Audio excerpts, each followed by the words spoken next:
आज का जो सेशन है बच्चों, मैं चाहता हूं कि मैं आपसे पहले एक ब्रॉड विजन, हिंदुस्तान की इकोनॉमी कहाँ से मूव कर रही है यहां से, वो आपसे शेयर करूं।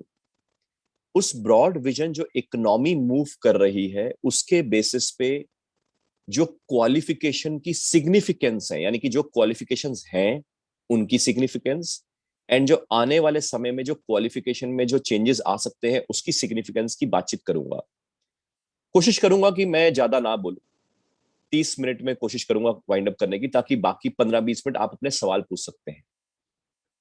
मैं जब ये सेशन शुरू हुआ तो मैं आप सारों की गुफ्तगू समझ रहा था। जब अमित जी आपसे सवाल पूछ रहे थे तो किसी ने कहा मैं CMA की तैयारी कर रही हूँ, कोई CA की तैयारी कर रहा है, किसी ने DU के एग्जाम की प्रिपरेशन है, कोई BBA में एडमिशन ले चुका है, वगैरह वगैरह, और ऐसी कई चीजें मैं समझ रहा था, सुन रहा था। तो वो जो पहलू है, वो पहलू मैं अभी साइड पे रख रहा हूँ, क्योंकि आई एम श्योर वहां पे जब हम क्वालिफिकेशन चूज कर रहे हैं हम ब्लाइंड खेल रहे हैं, क्योंकि हम शायद देखा देखी में क्वालिफिकेशन चूज करते हैं नॉर्मली। मगर उस पे आने से पहले मैं थोड़ा सा 5 मिनट अपने बारे में शेयर कर देता हूँ।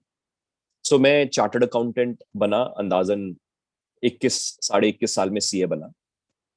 शुरू से रैंक होल्डर रहे। फर्स्ट अटेम्प्ट चार्टर्ड अकाउंटेंसी जो आप समझ सकते हैं वो करी। उससे पहले 10th में अच्छे मार्क्स रहे, 12th में अच्छे मार्क्स रहे, बीकॉम में रैंक होल्डर रहे, बीकॉम के साथ साथ CA करी। इनफैक्ट बीकॉम में admission Shri Ram college of commerce में हुआ। मगर वहां पे जब SRCC में ज्वाइन करे तो पता लगा कि SRCC में आप बीकॉम के साथ CA नहीं कर सकते। तो थोड़े दिन की क्लासेस लगा के जब मेरे को वहां पे प्रोफेसर्स ने मना कर दिया कि आप CA साथ साथ नहीं पढ़ सकते बीकॉम के साथ साथ, तो हमने बीकॉम छोड़ दी और फिर मैं SRCC छोड़ के किसी चंडीगढ़ में एक SD कॉलेज है वहां पे आ गए, ताकि मेन फोकस था CA करने का। मगर बिलीव मी, CA करने का फोकस इसलिए नहीं था कि मेरे को लगता था कि मैं CA ऑडिट टैक्सेशन करूंगा, अकाउंटिंग करूंगा ना। मेरे को एक्चुअली में शुरू में ना इकोनॉमिक्स समझ आती थी। ये जो वर्ल्ड में जो इकोनॉमी हिलती है, वर्ल्ड में जो मार्केट हिलती है, सेंसेक्स, निफ्टी, शेयर प्राइसेस, या करेंसी, या ऑयल, या गोल्ड, या सिल्वर, मेरे को ये मजा आता था देख के। और मैं बहुत पुराने की जमाने की बात कर रहा हूँ, आई एम टॉकिंग अबाउट 96, जब मेरी 10th खत्म हुई। तो इसका मतलब ये, 96 में जब मेरी 10th खत्म हुई तो मेरे को ये पसंद था, मगर फाइनेंस में या इकोनॉमिक्स के रिलेटेड कोई डिग्री कोई खास होती थी, तो फिर मेरे को कहा गया किसी के द्वारा कि CA कर ले। मेरे फादर, मेरे चाचा जी, ये सब तो इंजीनियरिंग बैकग्राउंड के रहे, तो कोई गाइडेंस भी नहीं थी। जैसे मैंने बताया कि पहले तो कोई गाइडेंस होती भी नहीं थी, तो हमने कहा चल यार CA ही कर लेते हैं, और CA करने में घुस गए। अब वहां से, बट वैसे एक अच्छी कंपनी में ट्रेनिंग लग गई। आपने अभी नाम शायद छोटे हैं तो नहीं सुना होगा, मगर कंपनी का नाम है जैसे Price Waterhouse Coopers, PwC बोलते हैं इसको। एक बहुत बढ़िया कंपनियां मानी जाती है इसको। वहां से ट्रेनिंग करी, फिर वहां से मैं दुबई चला गया। दुबई में एक और कंपनी है जिसका एक और वर्ल्ड में बहुत बड़ा नाम है, जिसका नाम है अर्नस्ट एंड यंग, EY। अभी आप छोटे हैं तो अभी धीरे धीरे करके आप समझेंगे। फिर दुबई पहुंचे तो दुबई में काम कुम किया, सीखा, और फिर वहां से हम US चले गए। वहां पे US में I was working with a company named as GE, General Electric. So जी जो है वो वर्ल्ड की जितनी भी टॉप कंपनीज होती है ना, उसको हम बोलते हैं फॉर्चून 500 कंपनीज। वर्ल्ड की जो टॉप कंपनीज है, फॉर्चून 500 कंपनीज, गूगल करोगे तो मिलेगी लिस्ट में कौन कौन है। तो जो भी आप बड़े नाम जानते हैं, नेस्ले से लेके, या लेटर से जो मैकडोनल्ड से लेके, अमेजोन से लेके, एप्पल से लेके, गूगल से लेके, ये सब फॉर्चून 500 कंपनीज है। उस जमाने में, मैं 2005 की बात कर रहा हूं, जब मैं CA करके दुबई से US गया, तो 2005 में जी जो थी वो फॉर्चून नंबर 1 कंपनी थी, यानी कि वर्ल्ड की सबसे टॉप क्लास कंपनी। और 23 साल की मेरी उम्र थी, 23 साढ़े 23 साल की उम्र थी, और वहां पे US में बॉस्टन में मैं रहता था। $1 लाख की सैलरी थी। और जो पहली गाड़ी चलाई वो रोल्स रॉयस थी। रोल्स रॉयस आप समझ सकते हैं करोड़ों की गाड़ी है। जो दूसरी गाड़ी चलाई वो फेरारी थी। अगर आप मेरे फेसबुक के प्रोफाइल में जाएंगे तो आपको वो फोटोज वगैरह दिखेंगी आपको पुराने, उस टाइम की। मगर बहुत जल्दी मेरे को ये समझ आया कि मेरा दूसरे के देश में मन नहीं लग रहा, क्योंकि मेरे जो माँ बाप है, मेरे पेरेंट्स हैं, वो इंडिया में है, मेरे रिश्तेदार इंडिया में है, मेरे दोस्त बचपन के वो इंडिया में है। तो जो US में है ना, बहुत बढ़िया बढ़िया जो दिखता है, जो मैं देखना भी चाहता था, जो मैंने देखा, बहुत क्लीनलीनेस है समझ आता है, हवा बहुत साफ है समझ आता है, पानी बहुत साफ है समझ आता है, गाड़ी बहुत बढ़िया है समझ आता है, पैसा डॉलर में मिलता है समझ आता है। ये सब बहुत बढ़िया है, मगर इमोशनल जो बॉन्डिंग है ना, इमोशनल जो सेटिस्फेक्शन है वो नहीं। तो इसलिए मैं 1 डेढ़ साल के बाद हिंदुस्तान वापस आ गया, और यहाँ पे मैंने आईसीआईसी बैंक में बहुत सीनियर पोजीशन पे काम किया। मगर जॉब करते करते करते मेरे को ये रियलाइज हुआ, जब 11 साल की मैंने जॉब करी, कि अल्टीमेटली लाइफ लॉन्ग हम नौकरी नहीं कर सकते। ये सेकंड इंपॉर्टेंट पॉइंट है जो मैं कहने की कोशिश कर रहा हूँ। पहला इंपॉर्टेंट पॉइंट, इमोशनल बॉन्डिंग कहीं ना कहीं बाहर वाले कंट्रीज में मिसिंग है, हिंदुस्तान में वो है, क्योंकि वो हमारा कल्चर है। मगर जब वहां पे जब यूएस में रहे तो पैसा बहुत था मगर इमोशनल बॉन्डिंग नहीं थी। ऐसा था कि पैसा बहुत है मगर अपने किसी दोस्त से भी मिलना है ना तो उससे अपॉइंटमेंट लेनी पड़ती है। यहाँ पे तो क्या है, फोन करते हैं, उसको कहते हैं भाई चौराहे पे मिलियो जरा। वहां पे ऐसा नहीं है, वहां पे आपको अपॉइंटमेंट लेनी पड़ेगी, क्योंकि हर कोई आदमी बहुत बिजी है, और वो सैटरडे संडे शायद मिलेगा, क्योंकि उसको भी अपने लिए टाइम चाहिए, क्योंकि वो इतना थक चुका होता है, पक चुका होता है, वो हॉलीडे पे चले आता है हर सैटरडे संडे। एंड जब उसकी फैमिली हो जाती है तो सिर्फ फैमिली में बन जाता है।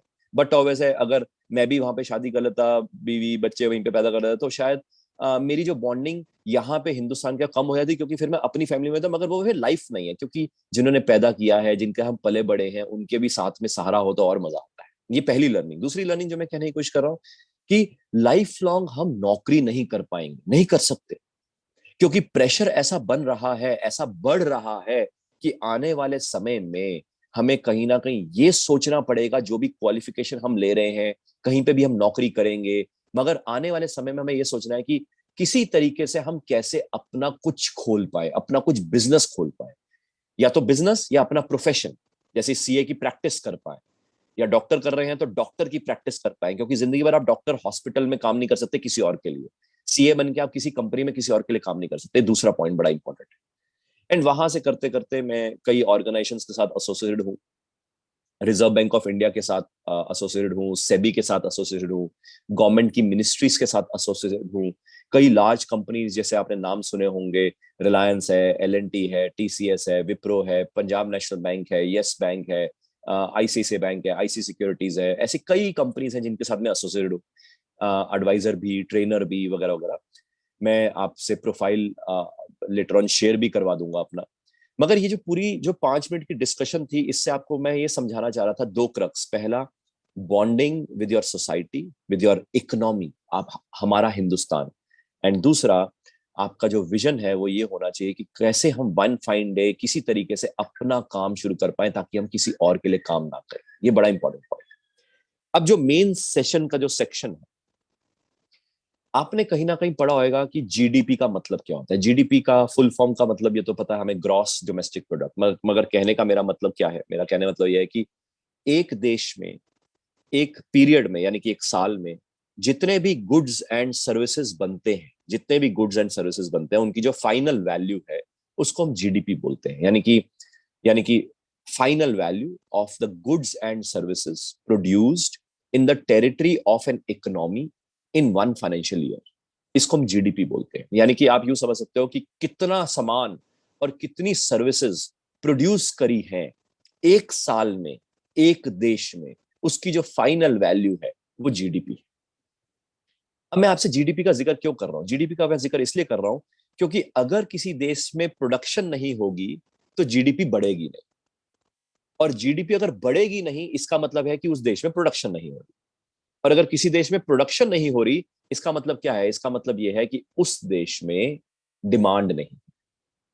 इसका मतलब ये, अगर उस देश में डिमांड नहीं है, और डिमांड नहीं है इसलिए प्रोडक्शन नहीं हो रही, तो डिमांड शायद इसलिए नहीं है कि या तो वहां पे लोगों के पास पैसा नहीं है, जनता है मगर पैसा नहीं है, या फिर पैसा है मगर जनता नहीं है।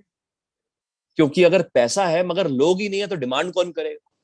पैसा पड़ा हुआ है बैंकों अकाउंट में, पैसा पड़ा हुआ है रियल एस्टेट में, मगर लोग ही नहीं है, या लोग बुजुर्ग ज्यादा है, यंग कम है, तो बुजुर्ग लोग कितना की डिमांड कर लेंगे। ये बड़ा इंपॉर्टेंट पॉइंट है, क्योंकि अगर किसी देश की जीडीपी नहीं बढ़ेगी, यानी कि प्रोडक्शन नहीं बढ़ेगी, और अगर प्रोडक्शन नहीं बढ़ेगी इसका मतलब इंडस्ट्री नहीं चलेगी, क्योंकि जो कंपनियां हैं जो प्रोड्यूस करेंगी, चाहे गुड्स चाहे सर्विसेज। जैसे कि मैन्युफैक्चरिंग इंडस्ट्री है तो गुड्स की बात कर रहा हूं, एग्रीकल्चर इंडस्ट्री है तो मैं गुड्स की बात कर रहा हूं, और सर्विसेज सेक्टर है तो मैं सर्विसेज की बात कर रहा हूं, जैसे बैंकिंग है, इंश्योरेंस है, ट्रेड है, होटल है, रेस्टोरेंट है, ये सर्विसेज है।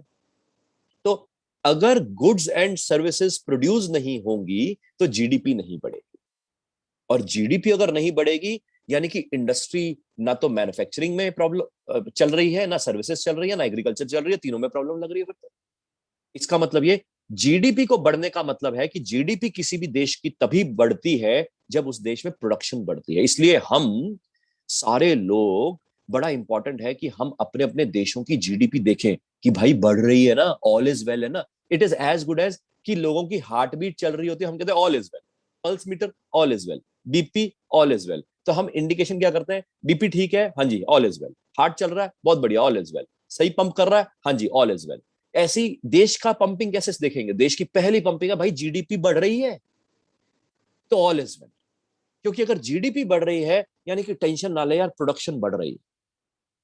क्यों प्रोडक्शन क्यों बढ़ रही है? क्योंकि डिमांड बढ़ रही है। ओहो, डिमांड बढ़ रही है यानी कि लोगों के पास पैसा भी है, लोगों के पास आदमी भी है, यानी पॉपुलेशन। ये मैं आपको इसलिए बता रहा हूं क्योंकि जैसे जापान है ना, जापान के पास बहुत पैसा है, डेवलप्ड इकोनॉमी है। यूरोप है ना, पूरा डेवलप्ड इकोनॉमी है, मगर लोग नहीं।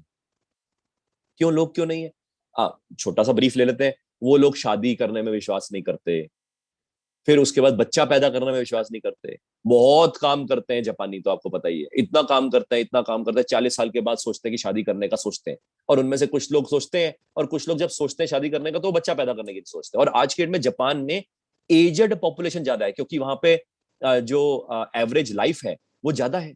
80 ईयर्स, 85 ईयर्स का एवरेज लाइफ स्पैन है। तो बुजुर्ग लोग जो है वो बहुत ज्यादा है। अब जो बुजुर्ग लोग हैं वो कहाँ बेचारे डिमांड करेंगे, वो कहाँ चमकते धड़कते कपड़े डालेंगे, वो कहाँ। और वैसे भी जापान तो ऐसी इकोनॉमी है जहां पे घर भी लकड़ी का बनता है, क्योंकि उनको पता है फिर दोबारा अर्थक्वेक आएगा, फिर टूटेगा, फिर बनाना है। और बनाने के लिए लेबर नहीं है, खुद ही बनाते हैं। लेबर बड़ी महंगी है। वहां पे कोई गाड़ी नहीं खरीदता, क्योंकि पब्लिक ट्रांसपोर्टेशन बहुत सस्ता है, गाड़ी बहुत महंगी है। वहां पे कोई सोफे पे सोता नहीं है, सोफे पे बैठता नहीं है, बेड पे सोता नहीं है, डाइनिंग टेबल पे खाता नहीं है। वो नीचे ही खाते हैं, चटाई में नीचे ही बैठते हैं अगर कोई गेस्ट आता है, और नीचे ही सो जाते हैं जब सोने का टाइम होता है। यानी कि फर्नीचर की भी डिमांड नहीं, ना स्टील की डिमांड है, ना आयरन की डिमांड है, ना सीमेंट की डिमांड है, क्योंकि वहां पे लकड़ी का घर बनता है। ना लेबर की डिमांड है। तो सोचो, इकोनॉमी में प्रॉब्लम है। और आपको पता है, पिछले 25 साल से पिछले 25 साल से जापान की जीडीपी बढ़ नहीं रही है। और उसके साथ प्रॉब्लम ही है, जापान का हर प्राइम मिनिस्टर आता है, ये सोचता है कि जीडीपी कैसे बढ़ाऊं। तो बेचारा पैसे पंप करता है, क्योंकि लोग तो पैदा कर नहीं सकता जापान का पीएम। ऐसा तो है नहीं सारे बच्चे वही पैदा करेगा। तो जापान का पीएम क्या करता है? वो अपना काम कर देता है। अपना काम क्या करेगा? पैसे छाप देता है, पैसे दे देता है, और लोगों को कहता है भाई पैदा कर लो, कुछ पैसे रख लो, ज्यादा मेहनत मत करो, पैसे पकड़ लो और थोड़े बच्चे पैदा कर लो यार। क्योंकि अगर आज बच्चे ये पैदा नहीं करेंगे तो अगले 25-30 साल में जापान की इकोनॉमी खत्म हो जाएगी। ये बड़ा इंपॉर्टेंट पॉइंट है। और सिमिलरली यूरोप, यूरोप में भी वही हाल है। वहां पे लोग शादी नहीं करते हैं, सोसाइटी ऐसी है, गर्लफ्रेंड बॉयफ्रेंड है, लिव इन में रह लिया, बच्चे पैदा करने नहीं है, नशा करते हैं, पैसा उनको यूरोपियन गवर्नमेंट वैसी देती है, बहुत पैसा है ना। मगर धीरे धीरे करके वो भी एजड हो रहे हैं, और आने वाले 15-20 साल क्या यूरोप में प्रॉब्लम शुरू हो जाएगी। अब आप सोचिए, तो यूएस बचा हुआ है? हाँ बचा हुआ। कैसे? यूएस बाहर से इंपोर्ट कर लेता है लोगों को कि आओ भाई साहब यहाँ पे आके सेटल हो जाओ। अब आप सोच रहे हो जापान भी कर ले। जापान करता है, मगर कोई जापान में सेटल होकर राजी नहीं, क्योंकि बहुत एक्सपेंसिव कंट्री है। सिंगापुर करता है, सिंगापुर एक्सपेंसिव कंट्री है, कोई जाके राजी नहीं। यूरोप में कोई व्यवसाय नहीं है, सारा टूरिज्म पे तो चलता है पूरा यूरोप। वहां पे मैन्युफैक्चरिंग मैन्युफैक्चरिंग तो कोई खास है नहीं, सिर्फ जर्मनी को छोड़ के। बाकी फ्रांस, स्पेन, इटली सब टूरिज्म है। तो टूरिज्म में हम जैसे लोग जाएंगे तो भाई साहब टूरिज्म में करेंगे क्या? गाइड तो बन नहीं सकते। तो इसका मतलब है यूरोप में ये प्रॉब्लम। तो यूएस ने क्या किया? यूएस को समझ आ गई थी कई साल पहले कि भाई मेरे लोग तो पैदा करेंगे नहीं, ये तो शादी भी नहीं करेंगे, ये तो अपना जिंदगी भर को बस इंजॉय इंजॉय बोलते हैं। तो ऐसा करते हैं, हिंदुस्तानियों को बुला लेते हैं, पाकिस्तानियों को बुला लेते हैं, बांग्लादेशियों को बुला लेते हैं। ये सब वो लोग हैं जो पैदा करने में विश्वास करते हैं। और प्लस इनको अपने देश में तो पैसा है नहीं, इनको पैसा दे देंगे, यहाँ पे काम करो, पैसा करेंगे, बच्चे पैदा करेंगे, यूएस चलेगा। ऐसा कई सालों तक यूएस चलाता आया है। मगर अब हिंदुस्तान की इकोनॉमी में जनता तो बहुत है, बचपन से हम बच्चे पैदा कर रहे हैं, बहुत बच्चे हैं, 140 करोड़ की जनता हो गई है, चाइना को भी हम बीट कर जाएंगे। और साथ में प्लस पॉइंट क्या हुआ कि पिछले 10 साल में हिंदुस्तान में भरमार पैसा बाहर से आ रहा है। ओए होए होए, ये तो अलग कहानी हो गई। हिंदुस्तान के पास पुराना, हमें तो पता ही है, वी वर द गोल्डन, क्या कहते हैं, गोल्डन स्पून था हमारे पास, गोल्डन स्पैरो थी, है ना, सोने की चिड़िया हम बोलते थे, और वो सारे लूट के ले गए हमें। मगर अब क्या हो रहा है, अब यहाँ पे पॉपुलेशन है, दिमाग बहुत तेज है, जुगाड़ बड़ा अच्छा है, और अपने को काम करना आता है, और चाइना के ऊपर विश्वास नहीं है वर्ल्ड को, तो वर्ल्ड के पास पैसा है, तो पहले जो वो चाइना को भेजते थे ना पैसा, अब वो हिंदुस्तान को भेज रहे हैं। वाह, ये तो इकोनॉमी पूरी चेंज हो रही है अब तो मैं आपको थोड़ी फिगर्स के साथ समझाने की कोशिश करता हूँ। इंडिया की जीडीपी, यानी कि एक साल में जितने भी गुड्स एंड सर्विसेज प्रोड्यूस हुए पिछले साल की बात कर रहा हूं, क्योंकि इस साल तो अभी चल रहा है, पिछले साल की जो जीडीपी रही वो अंदाजन 2.6 ट्रिलियन डॉलर्स रही। ट्रिलियन में 12 जीरो होते हैं, तो आप कैसे मल्टीप्लाई करेंगे? 2.6 मल्टीप्लाई बाय 1 के पीछे 12 जीरो, मल्टीप्लाई बाय डॉलर है ना, तो रुपए में कैलकुलेट करना है आपको। तो आज का रुपए का रेट अंदाजन 74 है, 73 पॉइंट समथिंग है, 74 मान लेते हैं, मल्टीप्लाई करेंगे। तो जब आप इसको मल्टीप्लाई करेंगे तो मोटा मोटा अराउंड 190 लाख करोड़ की वैल्यू पता लग जाएगी। 190 लाख करोड़ रुपीज, रुपीज। अब होगा सर, रुपीज में आपने बताया तो डॉलर में पहले क्यों बताया? क्योंकि वर्ल्ड तो डॉलर में बताएगा।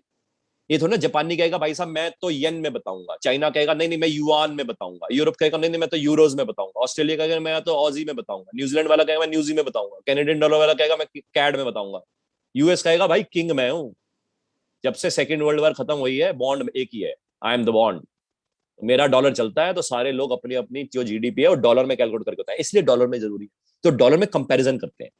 हिंदुस्तान की जीडीपी 2.6 ट्रिलियन डॉलर, हालांकि ये कोविड के कारण थोड़ी कम हो गई, उससे पिछले साल हम 3 ट्रिलियन डॉलर पहुंच गए थे, यानी कि बड़ा अच्छा ग्रो करे हैं। चाइना मगर अभी भी बहुत ज्यादा आगे है हमसे, 14 ट्रिलियन डॉलर है। ओ, यानी कि अभी भी 4 गुना 4.5 गुना बड़ा है हमसे। यूएस यूएस 22 ट्रिलियन डॉलर है, वो तेरी, ये तो 8 गुना बड़ा है हमसे, शायद 10 गुना 9 गुना बड़ा, यानी कि ह्यूज जायंट्स है। मगर इसमें एक बड़ा अच्छा इंपॉर्टेंट पॉइंट ये है कि पिछले 10 साल पहले हमारी जो जीडीपी थी वो 800 बिलियन डॉलर थी। ओ, 10 साल में हम 4 गुना बढ़े हैं, यानी कि ये ग्रोथ है हमारी। यानी कि 10 साल पहले हम 800 बिलियन डॉलर थे और हमने 3 ट्रिलियन डॉलर टच कर दिया, इसलिए वर्ल्ड घबरा गया, चाइना घबरा गया कि भाई ये तो अलग दिशा में जा रहे हैं, ये तो टेकअप कर जाएंगे, टेक ऑफ कर जाएंगे यहाँ से। और बट ऑब्वियस है, हिंदुस्तानियों का दिमाग चाइनीज से ज्यादा अच्छा है, हिंदुस्तानियों की वैल्यूज चाइनीज से ज्यादा अच्छी है, हिंदुस्तान का दिल चाइना से ज्यादा अच्छा है, तो इसलिए वर्ल्ड अब समझता है कि हिंदुस्तान में जाना चाहिए। और ऊपर से भाई साहब हमारे प्राइम मिनिस्टर थोड़े वर्ल्ड फेमस लीडर हैं, तो वर्ल्ड फेमस लीडर हैं, तो वर्ल्ड भी बेचारा वही कहता है जो मोदी कहेंगे, यानी कि मोदी को फॉलो कर रहे हैं। तो इसलिए मोदी साहब ने कई पॉलिसीज चेंज करने की सोची, क्योंकि मोदी साहब को भी समझ आ गया कि अगर हिंदुस्तान को यहां से टेक ऑफ करवाना है तो हिंदुस्तान के पास पॉपुलेशन है मगर पैसा चाहिए, तो पैसे के लिए मोदी साहब ने वर्ल्ड को कहा कि हमारे पास यहाँ पे जनता है, स्किल है, दिल है, मगर पैसा नहीं, पैसा आप लगाओ। इसलिए आपने सुना होगा शुरू शुरू में मोदी साहब फ्लाइट में रहते थे, हालांकि कई मीडिया चैनल क्रिटिसाइज करते थे कि मोदी साहब ट्रैवल ही करते रहते हैं, वो बेवकूफ है, उनको छोड़ दो। मगर आप समझो कि मोदी साहब को ये पता था कि हिंदुस्तान में क्या नहीं है, पैसा, और पैसा हिंदुस्तान के पास कहां से आएगा? बाहर से। बाहर से क्यों आएगा? लॉजिकली सोचो, जापान के पास जनता नहीं है, पैसा बहुत है, रुल रहा है पैसा। यूरोप के पास जनता नहीं है, पैसा है। वर्ल्ड में पैसा बहुत है मगर जनता नहीं है, और अपने जनता ही जनता है, पैसा नहीं है। तो मोदी साहब वहां पहुंच गए, उन्होंने कहा भाई साहब हमारे पास जनता है, या तो हमारे लोगों को बाहर बुलवा लो। मगर फिर मोदी साहब ने सोचा ये हमारे लोग बाहर चले जाएंगे तो हिंदुस्तान की जीडीपी नहीं बढ़ेगी ना यार, हिंदुस्तान की जीडीपी बढ़ाने के लिए अपने लोगों को रोकना है। इसलिए मोदी साहब ने अपने लोगों को बाहर नहीं भेजा, कहा कि बाहर से पैसा यहां ले आओ, हम यहीं पे बना देंगे सब कुछ। और ये तो आप सब जानते हैं, एक बार बाहर से पैसा यहाँ पे आ जाए और एक बार हिंदुस्तान में बना दे तो बाकी तो हमारे बंदे देख ही लेंगे भाई साहब बनता कैसे है, फिर तो हम उससे बेटर बना देंगे, जुगाड़ू तो है ही हम, उसके बाद तो हम उससे बेटर बना देंगे। तो इसलिए मेक इन इंडिया जो कॉन्सेप्ट था उसके कारण जो पैसा बाहर से आया, भरमार पैसा है, भरमार, मतलब मैं आपको एवरेज फिगर बताता हूँ, हर साल मोटा मोटा 50 बिलियन डॉलर आता है हिंदुस्तान, हर साल, अंदाजा 50 बिलियन डॉलर हर साल। पिछले पिछले 5 साल से तो खैर 50 बिलियन डॉलर है, उससे पिछले 5 साल समझो अराउंड 30 बिलियन डॉलर आता था, मगर ये पिछले 10 साल से कहानी हुई है।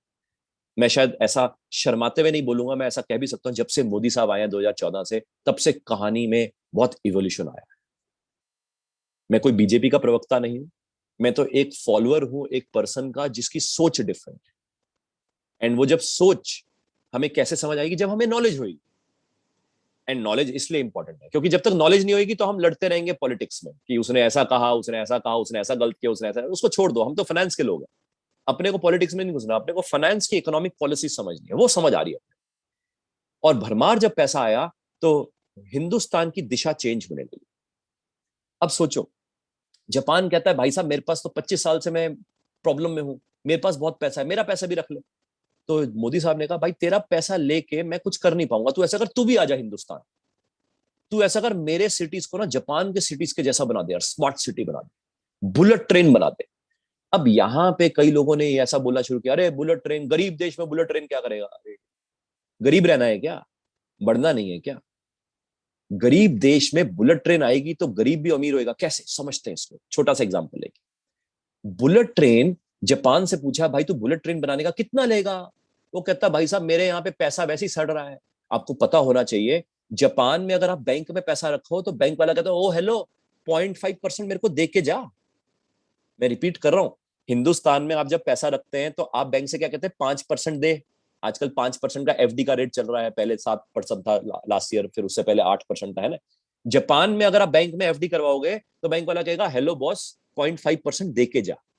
क्यों? क्योंकि जापान का बैंक कहता है मेरे को पैसा नहीं चाहिए, क्योंकि पैसा मेरे पास तो रुल रहा है। क्यों?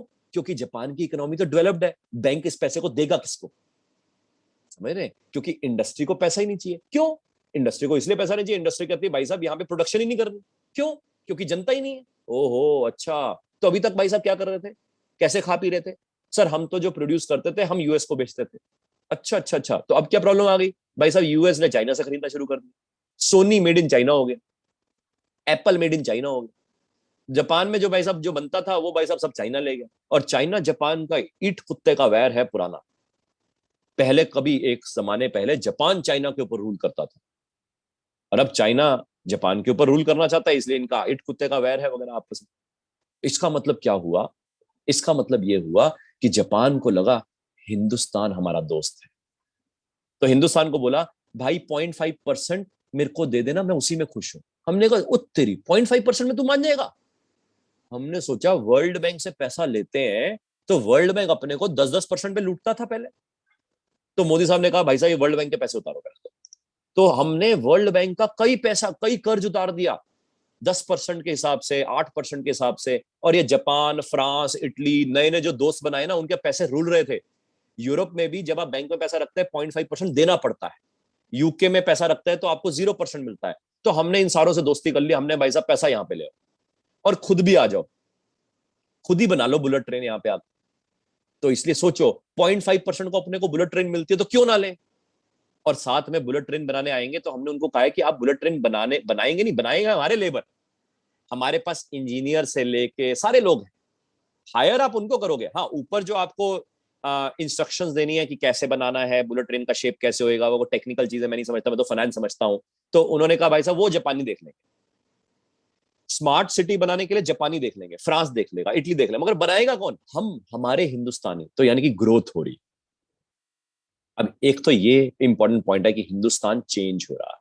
दूसरा इंपॉर्टेंट पॉइंट, कई सालों से आपको पता होना चाहिए, कई सालों से हमारे देश की जो मैन्युफैक्चरिंग सेक्टर है ना, या सर्विसेज सेक्टर है, उसको चाइना रिप्लेस करने की कोशिश कर रहा था।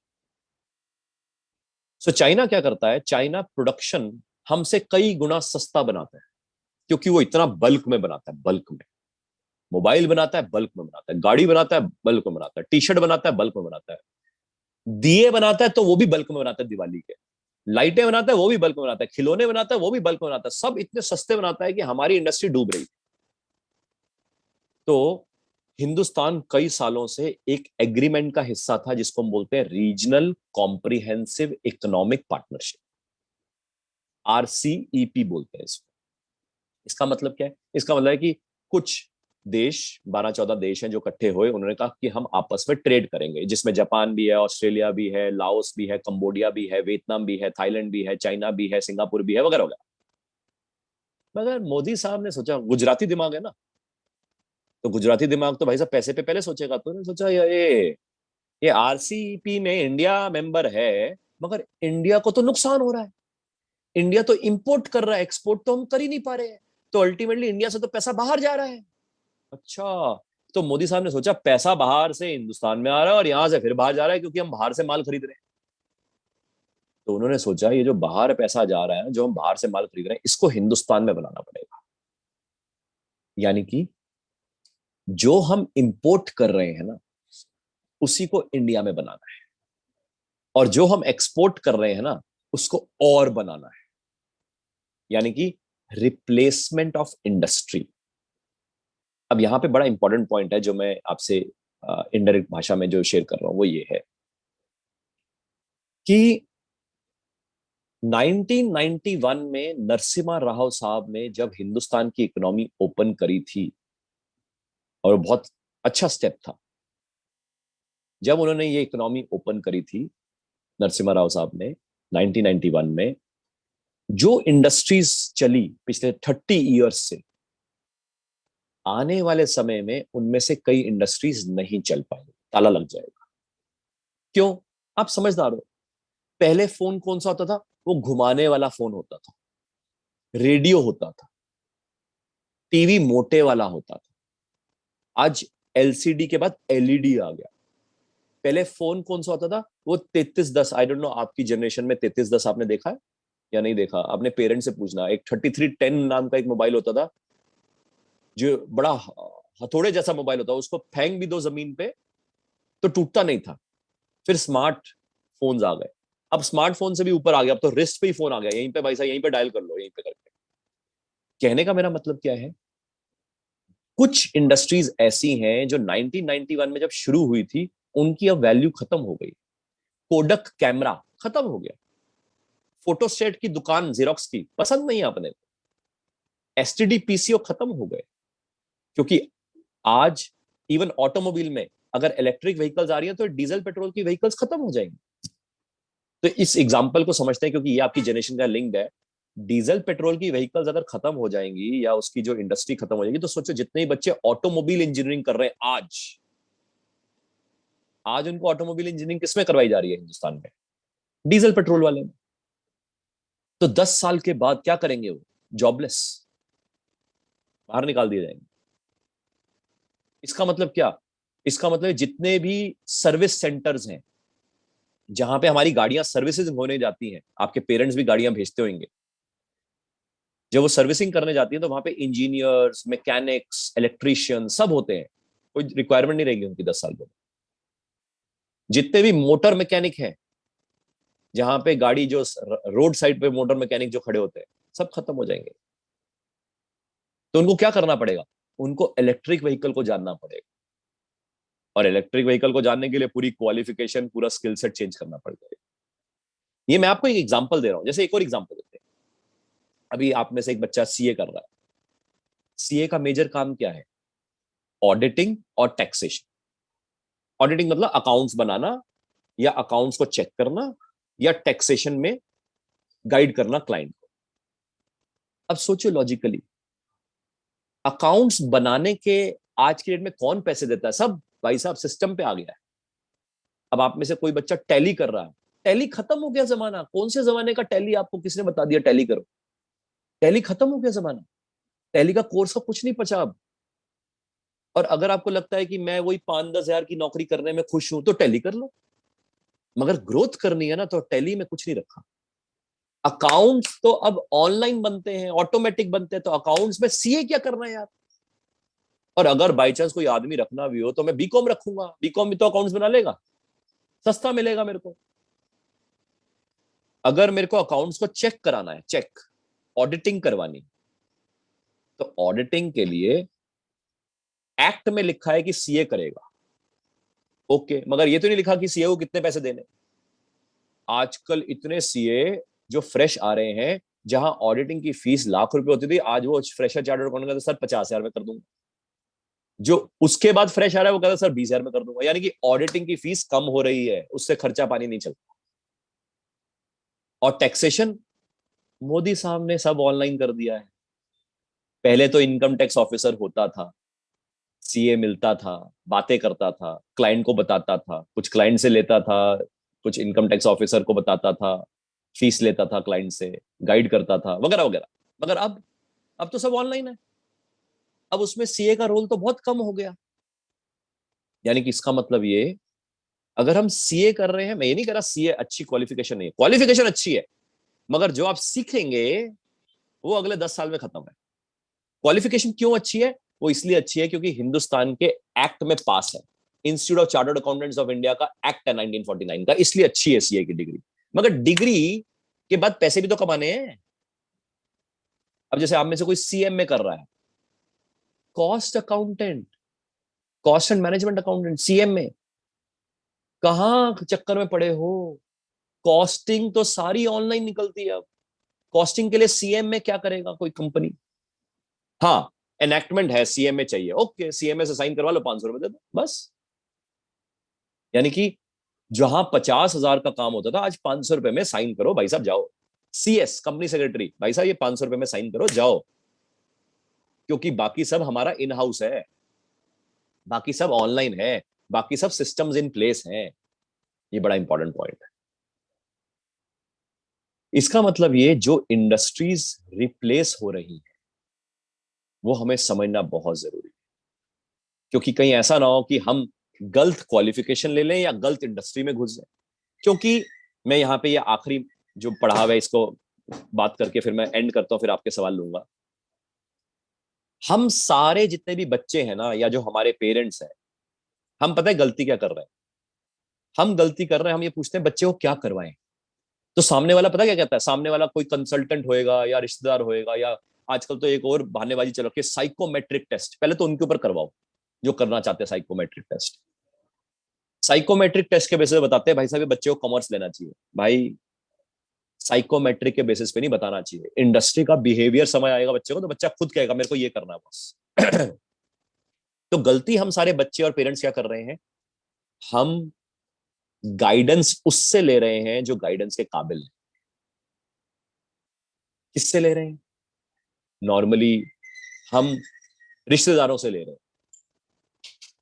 या रिश्तेदारों के जो बच्चे हैं जो कहीं ना कहीं जॉब में लग चुके, तो हमें लगता है उनकी जॉब लग गई तो वो सही गाइड करेंगे। वो जैसे धक्के में जब मेट्रो में चढ़ते हैं या बस में चढ़ते हैं, धक्के में पीछे से रश आता है तो धक्के से चढ़ जाते हैं, फिर बाद में बड़ी खुशी महसूस होती है, चल पीछे धक्का लगा भाई साहब चढ़ गए। कई लोग तो ऐसे होते हैं जो किसी और बस की वेट कर रहे होते हैं, भाई साहब वो भी उस बस पे चढ़ जाते हैं, अगले स्टॉप पे फिर उतर रहे होते हैं।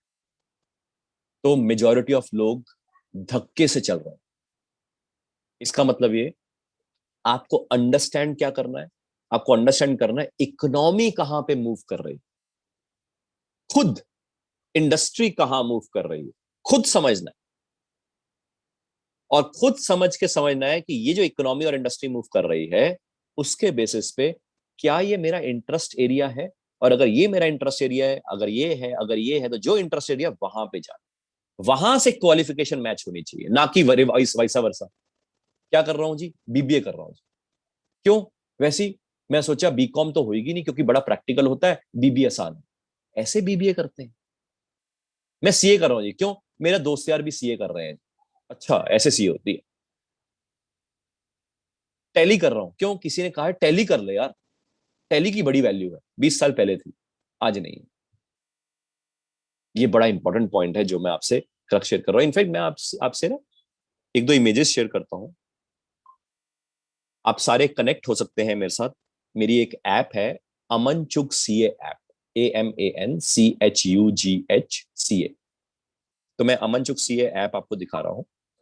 वहां पे जब आप डाउनलोड करेंगे तो वहां पे एक इंडस्ट्री प्रोफेशनल्स का एक आइकॉन होएगा, इंडस्ट्री प्रोफेशनल्स, तो वहां पे आप क्लिक करेंगे तो इंडस्ट्री प्रोफेशनल्स में आपको ऐसी लॉगिन हो जाएगी। यानी कि आप ऐसे एक तरह से स्टूडेंट्स की डिटेल्स देंगे और ऐसे करके आप लॉगिन हो जाएंगे यहाँ पे ऐसे करके।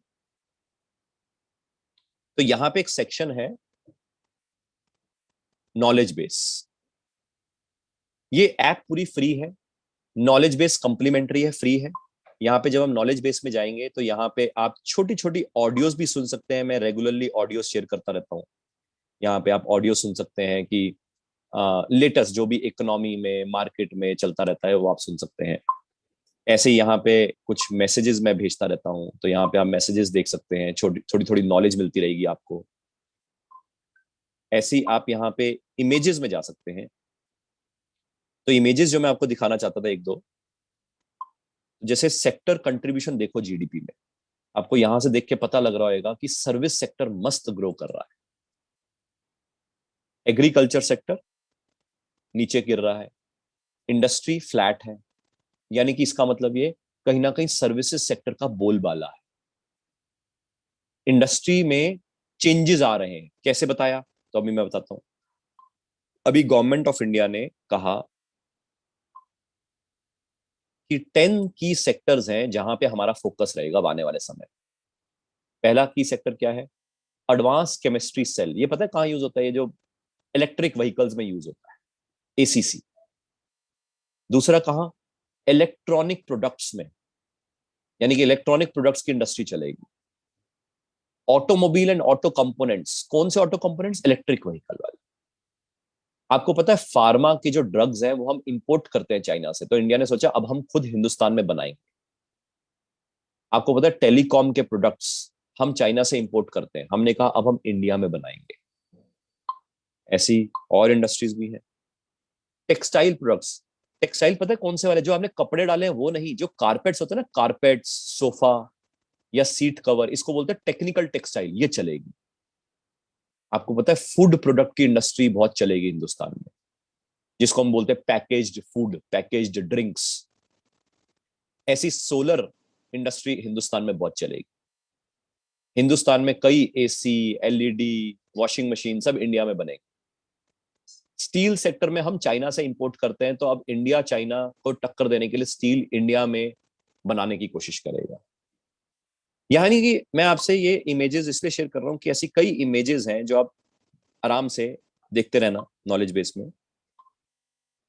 इसमें आपको कभी फ्यूचर में लगता हो कि आप हल्का सा फाइनेंशियल मार्केट एजुकेशन में जाना चाहते हैं, तो आप यहाँ पे भी जा सकते हैं। ये थोड़ा सा पेड है, ये around 500 rupees, 600 rupees per month paid है, क्योंकि इसमें थोड़ा एडवांस अंडरस्टैंडिंग है, थोड़ी ज्यादा अंडरस्टैंडिंग है इसमें, और ज्यादा ऑडियोज हैं, इमेजेस हैं वगैरह वगैरह। तो यानी कि आप फाइनेंशियल मार्केट एजुकेशन में कनेक्ट हो सकते हैं। इसमें मैं कई बार करियर की बातें भी करता हूँ वगैरह।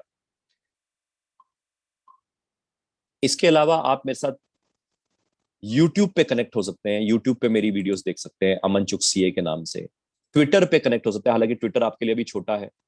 इंस्टाग्राम पे कनेक्ट हो सकते हैं, तो यानी कि आप इंस्टाग्राम या यूट्यूब है, और साथ में जो ऐप मैंने आपको बताई है, यहाँ पे आप कनेक्ट हो सकते हैं। अब आपके जो सवाल है, अब आप मेरे से सवाल पूछिए। हमारे पास आराम से 15-20 मिनट है, 15-20 मिनट हम सवालों के ऊपर गुजारेंगे। आई होप आपको समझ आएगा, पता लगा होगा कि मैं आपसे क्या शेयर करना चाहता था। हेलो।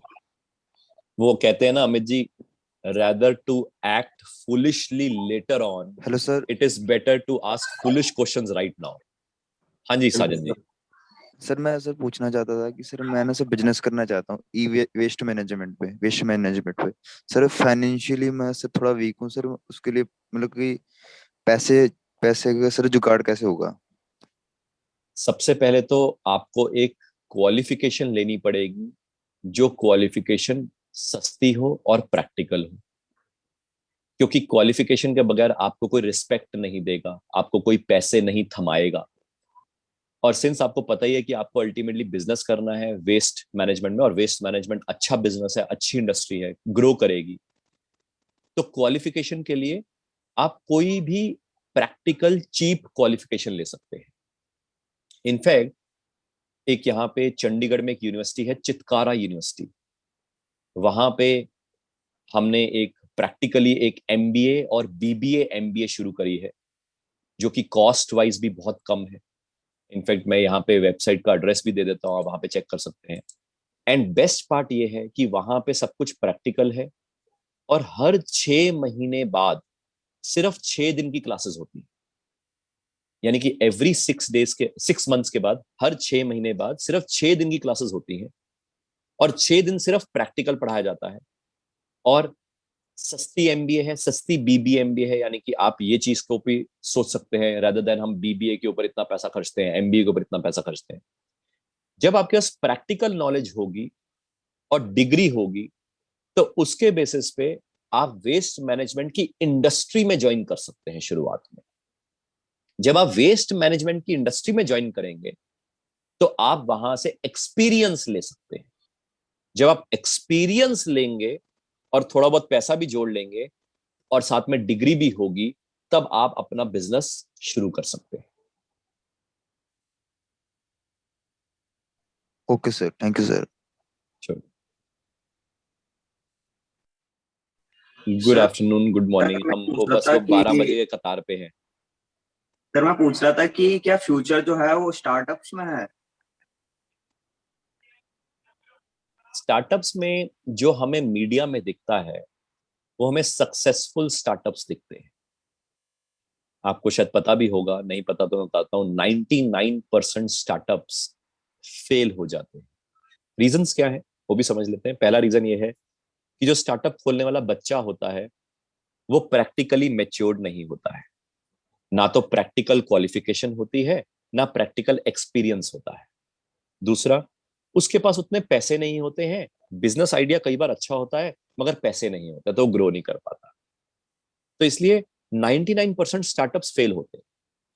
स्टार्टअप इंडस्ट्री जो है, जो आपने कहा कि स्टार्टअप्स ग्रो कर रहा है, आप स्टार्टअप्स ग्रो मत बोलो, आप ये बोलो कि मोदी गवर्नमेंट चाहती है कि लोग जो है नौकरी के काबिल के बजाय खुद एंटरप्रेन्योर बने। तो आप उसको बिजनेसमैन बोलो। क्योंकि स्टार्टअप में हम क्या होता है, हम एक स्टार्टअप का दर्जे पे चले जाते हैं कि यार स्टार्टअप का जमाना है, बिजनेसमैन का जमाना बोलो ना। बिजनेसमैन में आप स्टार्टअप खोल लो, आप सर्विस इंडस्ट्री में चले जाओ, आप मैन्युफैक्चरिंग इंडस्ट्री में चले जाओ, बिजनेसमैन का जमाना है। मगर बिजनेसमैन के लिए अगर शुरुआत में हमारे पास पैसे नहीं है तो हमें शुरुआत में नौकरी करनी पड़ेगी। और अगर शुरुआत में नौकरी करनी है तो कहां करनी है वो रेलेवेंट होनी चाहिए। कहां करनी है के लिए डिग्री रेलेवेंट होनी चाहिए। डिग्री किस में करनी है, कितने पैसे खर्चने हैं, वो सारी नॉलेज गाइडेंस होनी चाहिए। और उसके लिए आपकी अंडरस्टैंडिंग वर्ल्ड की इकोनॉमी, हिंदुस्तान की इकोनॉमी जो आज हमने सीखा वो धीरे धीरे करके और सीखोगे तो और रेलेवेंट हो जाएगी। तो इसके लिए मेरे को लगता है कि आप जुड़ सकते हो, जैसे मैंने बताया कि आप जुड़ सकते हो। जैसे आप जुड़ेंगे आपको धीरे धीरे करके और समझ आएगा आने वाले समय में। जब समझ आएगा कि हाँ यार इकोनॉमी ऐसे चल रही है, तो यानी कि ये क्वालिफिकेशन इंपॉर्टेंट है, ये क्वालिफिकेशन के कारण ये नौकरी इंपॉर्टेंट है, ये नौकरी इस इंडस्ट्री में इंपॉर्टेंट है, और वहां से फिर आप अपना बिजनेस खोल सकते हैं गोइंग फॉरवर्ड। बच्चे का भी सवाल आ रहा था। Hello sir. हाँ जी। सर मैं ये पूछना चाहती, मतलब जैसे आपने अभी बताया कि आज के टाइम में सीए, सीएमए और सीएस की इतनी ज्यादा वैल्यू नहीं है, तो हम लोगों को किस टाइप के प्रोफेशनल कोर्सेज करने चाहिए? नहीं, मैं दोबारा रिपीट करता हूं, सीए, सीएस, सीएमए की क्वालिफिकेशन में वैल्यू है। क्वालिफिकेशन क्यों वैल्यू है? वो इसलिए वैल्यू है क्योंकि इनके जो इंस्टीट्यूट है ना, institute of chartered accountants, institute of company secretary, institute of cost accountant, ये पार्लियामेंट में एनेक्टेड है, इसलिए वैल्यू है। मगर क्या होता था जब ये इंस्टीट्यूट बने और जब ये सीए, सीएस, सीएमए जब पुराने बने, तो तब हिंदुस्तान की इकोनॉमी ओपन हुई थी, तो सारे सीए, सीएस, सीएमए को काम मिल गया। मगर अब जैसे इकोनॉमी की जो इवोल्यूशन है वो इवोल्यूशन चेंज हो रही है, तो सीए, सीएस, सीएमए की जो रिक्वायरमेंट है वो भी चेंज हो रही है। मगर उस चेंज के साथ साथ जो सीए, सीएस, सीएमए का जो कोर्स करिकुलम है वो चेंज नहीं हुआ।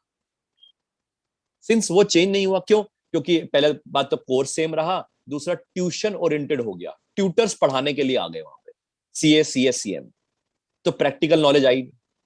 तो उसके कारण क्या हुआ, जब ये सारा चैलेंज हुआ, तो सीए, सीएस, सीएमए की डिग्री की वैल्यू है, मगर डिग्री के बेसिस पे अब काम खास नहीं मिलता, पैसे नहीं मिलते, ग्रोथ नहीं मिलती। डिग्री अच्छी है मगर नॉलेज सही नहीं है, नॉलेज में आपको प्रैक्टिकली आगे जाना पड़ेगा। अब यहाँ पे दो चैलेंज। करिश्मा, आपको वीडियो ऑन रखनी पड़ेगी ताकि मैं आपको देख के बात कर पाऊं। दो चैलेंज है यहाँ पे। पहला चैलेंज ये है कि सीए, सीएस, सीएम में अगर नहीं करते, क्योंकि ये डिग्री सस्ती है, तो हम एमबीए वगैरह में जाते तो वो महंगी है। और कई लोग ऐसे होते हैं, कई बच्चे ऐसे होते हैं जो कहते हैं सर इतने पैसे नहीं है तो सीए, सीएस, सीएम ही कर सकते हैं भाई साहब, एमबीए नहीं कर सकते। एक तो वो प्रॉब्लम है। इसके लिए मैंने जो अभी आपको वेबसाइट शेयर करी, यहाँ पे जो MBA है या BBA MBA है वो सस्ती है। जैसे कि अंदाजन जो MBA की डिग्री है वो 2.5 लाख की है, पूरी MBA की डिग्री। आप अगर CA का कोर्स भी करोगे तो CA का कोर्स पूरा 12वीं के बाद भी आपका आराम से इंक्लूडिंग ट्यूशन वगैरह 3-3.5 लाख रुपए लग जाएगा। अगर आप यही BBA MBA करते इसी यूनिवर्सिटी से, टोटल BBA MBA 4.5 लाख की।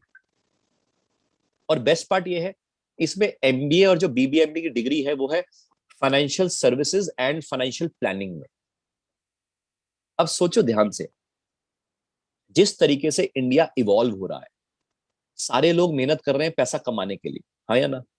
Chartered accountant, lawyer, doctor, businessman, सब आदमी पैसा कमाने के लिए बहुत होड़ मची हुई है। मंडे से सैटरडे काम कर रहे हैं, संडे को अपनी पीठ को सीधा कर रहे हैं क्योंकि बहुत थक गए हैं, फिर मंडे से सैटरडे फिर काम कर रहे हैं। किसके लिए? पैसा कमाने के लिए। मगर इतनी मेहनत से जो हम पैसा कमा रहे हैं सारे, उस पैसे को मैनेज करने के लिए टाइम लगा रहे हैं क्या? ना। उस पैसे को क्या करते हैं, या तो बैंक में डाल देते हैं, या फिर किसी बैंकर को पैसा पकड़ाते हैं, भाई तू लगा दे म्यूचुअल फंड में। वो बैंकर ब्रोकर हो गया, वो अपना उल्लू सीधा करेगा और आपके पैसे वहां लगाएगा जहां पे उसको कमीशन आएगा, उसको इंसेंटिव आएगा, उसको प्रमोशन आएगी। या आपके घर पे कोई इंश्योरेंस एजेंट आ जाएगा, या म्यूचुअल फंड का ब्रोकर आ जाएगा, या रियल एस्टेट का ब्रोकर आ जाएगा। ये सारे ब्रोकर हैं, कोई एडवाइजर नहीं। एडवाइजर क्यों नहीं है? क्योंकि उनके पास क्वालिफिकेशन नहीं, उनको समझ ही नहीं है, उनको तो कमीशन में मतलब है। तो सोचो, ये जो डिग्री जो मैं बात कर रहा हूं ना, financial services and financial planning, ये हिंदुस्तान की पहली डिग्री है, पहली, कोई और डिग्री नहीं है। दूसरी, इसमें प्रैक्टिकल नॉलेज है। तीसरा, हर 6 महीने बाद सिर्फ 6 दिन की क्लासेस है। तो बाकी टाइम क्या करेंगे? बाकी टाइम अपना अपना काम करो, अपनी अपनी नॉलेज बढ़ाओ, अपना अपना काम करते रहो बिजनेस के साथ साथ। बिजनेस है, नौकरी है, कुछ भी कर सकते। और इस नॉलेज के बेसिस पे आपको कोई भी बैंक या कोई भी ब्रोकिंग हाउस नौकरी तो दे देगा, मगर उसके अलावा आप अपना काम भी कर सकते हैं। इसमें जो स्पेशलाइजेशन है, बैंकिंग स्पेशलाइजेशन, रियल एस्टेट है, म्यूचुअल फंड है, इक्विटी है, आजकल तो ब्लॉकचेन एंड क्रिप्टो करेंसी का जमाना है, उसकी भी स्पेशलाइजेशन है इसमें, इंश्योरेंस की भी स्पेशलाइजेशन। तो यानी कि ये रेलेवेंट डिग्री। बट ऑब्वियस है, हिंदुस्तान के टॉप जितने भी लोग हैं वो अपने बच्चों को भी और खुद भी यही डिग्री कर रहे हैं। खुद मतलब आप सोच रहे हो, खुद मतलब जैसे सोचो किसी ने पहले डिग्री कभी ना ली हो, बिजनेसमैन ने, आज उसको लगता है यार डिग्री होनी चाहिए, वो डिग्री करने आ रहा है। कई brokers, insurance agent, mutual fund brokers, real estate broker, वो ये डिग्री करने आ रहे हैं। कई चार्टर्ड अकाउंटेंट्स, उनको समझ आ गया कि ऑडिट में फीस नहीं आती, टैक्सेशन ऑनलाइन हो गया, तो हम क्या करेंगे, तो वो भी ये डिग्री साथ में कर रहे हैं, एड ऑन नॉलेज के लिए, लर्निंग के लिए। और कई बच्चे भी ये डिग्री कर रहे हैं। क्योंकि अगर हम वेस्टर्न वर्ल्ड देखें ना, वेस्टर्न वर्ल्ड में जो डिग्री है वो प्रैक्टिकल है, वहां पे आप काम के साथ साथ डिग्री करते हैं। हिंदुस्तान में भाई साहब 2 साल कॉलेज जाएगा बच्चा, 3 साल BBA BCom में कॉलेज जाएगा बच्चा, क्या करेगा कॉलेज जाके? ये आपको भी पता है, मेरे को भी पता है कि क्या करेगा वो। 3 साल करेगा क्या वो BBA BCom के वहां पे कॉलेज में जाके? वो सारी जो नॉलेज उसके प्रोफेसर ने देनी है कॉलेज में बंद कमरे में, वो प्रैक्टिकल 6 दिन में चैप्टर क्लोज। हर 6 महीने बाद 6 दिन, 24 दिन में क्लोज। क्यों? क्योंकि इसमें सब प्रैक्टिकल है, और प्रैक्टिकल के साथ सारा लाइव प्रोजेक्ट दिया जाता है। लाइव प्रोजेक्ट यानी कि मार्केट का प्रोजेक्ट, सीधा लाइव खेलो। यानी कि हम शेयर मार्केट सीखते रहे, शेयर मार्केट क्या होती है, शेयर मार्केट क्या होती है, शेयर मार्केट क्या होती है। यहाँ पे शेयर मार्केट सीधा ठा करके ऑनलाइन देखना है। ये एडवांटेज है इसमें। तो यानी कि ये रेलेवेंट डिग्री है। मैं आपको ये इसलिए कह रहा हूं कि आपने पूछा कि क्या रेलेवेंट है।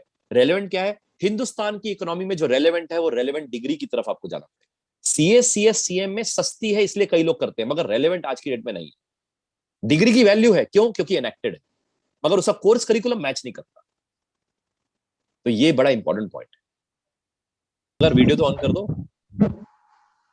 मैं भी तो देखूं आपकी मॉर्निंग कितनी गुड हुई आज। तो कर रहा हूँ। हाँ जी, good morning. Good morning sir. मैं पूछ रहा था कि जैसे आप अभी बोल रहे थे कि इकोनॉमी ग्रो हो रही है, तो सर इसमें सुपर स्पेशलिटी केमिकल सेक्टर का थोड़ा कुछ वो पूछना था। Super speciality chemical sector sir आजकल कुछ गवर्नमेंट पॉलिसीज आ रही हैं वो। आपने 11-12 नॉन मेडिकल से करी है? Yes sir. Okay, yes. Super speciality chemicals है, या इवन रोबोटिक्स है, आर्टिफिशियल इंटेलिजेंस है, बिग डाटा एनालिटिक्स है, क्वांटम टेक्नोलॉजी है, ईवीज है, सोलर एनर्जी है, इन सारे डोमेन्स में कहीं पे भी घुस जाओ मस्त चलेगा। जी सर, इनकी कंपनीज में मतलब इनकी कंपनीज के ऐसे आजकल स्टॉक प्राइस बहुत वो हो रहे हैं, तो कोई गवर्नमेंट पॉलिसी इनसे रिलेटेड आई हुई है क्या सर? मैं वो आप करियर पाथ के पॉइंट से बात कर रहे हो या स्टॉक शेयर के बारे में बात कर रहे हो? सर नहीं, बस इनके रिलेटेड कोई गवर्नमेंट पॉलिसी, जैसे अभी हमने इमेजेस दिखाई थे ना पीछे। सी गवर्नमेंट पॉलिसीज केमिकल इंडस्ट्री के ऊपर ऑलरेडी पिछले 10 साल से चल रही हैं, क्योंकि जो केमिकल्स हैं वो एक तरह से हम ऑयल एंड पेट्रोलियम से बनाते हैं। ऑयल जो है हम रॉ बाहर से खरीदते हैं, रिफाइनरीज हम इंडिया में सेटअप कर रहे हैं।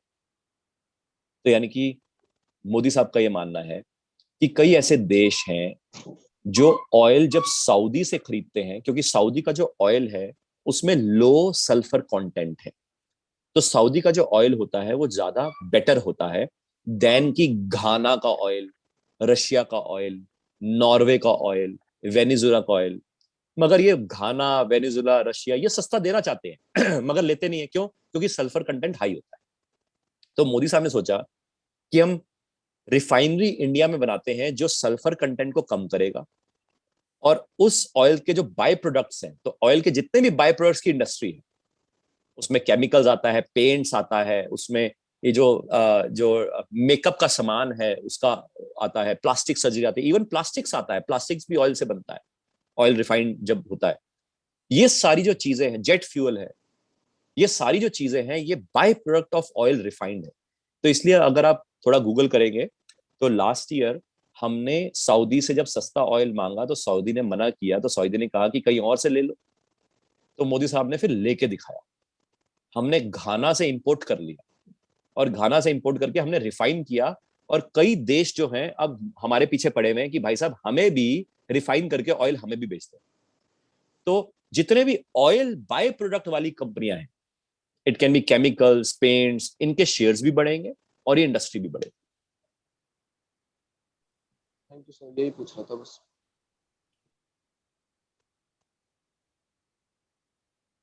और किसी का कोई सवाल?